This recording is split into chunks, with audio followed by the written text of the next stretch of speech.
Одоо энэ Grand Line гэдэг компани чулуудаа үүсгэн байгуулсан Grand Line компани хууль зөрчсөн байна гэдэг арбитрийн шийдвэр гарсан учраас нэгэн тийм шүүхийн шийдвэрүүд нотлох хуримтын хэмжээнд гарсан учраас одоо шийдвэр гарсан нөхөр одоо албан тушаалаа хэтрүүлээгүй байна уу гэдгээр нь хэрэг үүсгүүлэхээр нотлох хуримттайгаа өнөөдөр энд хандж байна гэсэн.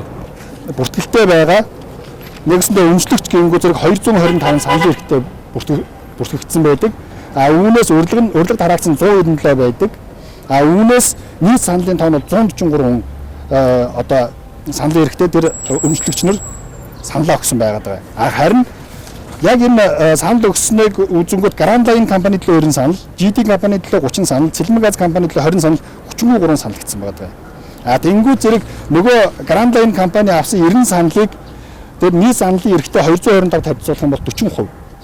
Тараагдсан урилга буюу 197-тай харьцуулах юм бол 45.7%. Санал асуулганд оролцсон одоо тэр иргэдтэй өмчлөгч нартай харьцуулах юм бол 62.9% байгаа. Нөгөө 75% чинь хаана байна? Байхгүй байгаа байхгүй юу?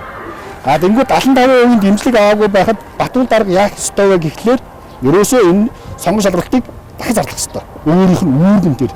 Гэтэл үгүй шүү дээ. За бүр байлээ за яг 75 мэдээ ханаад орхиё гэхэд ядаж конституцийн шалгаруулах хэрэгтэй байхгүй юу? Гэтэл бас уурчлаараа бас үгүй.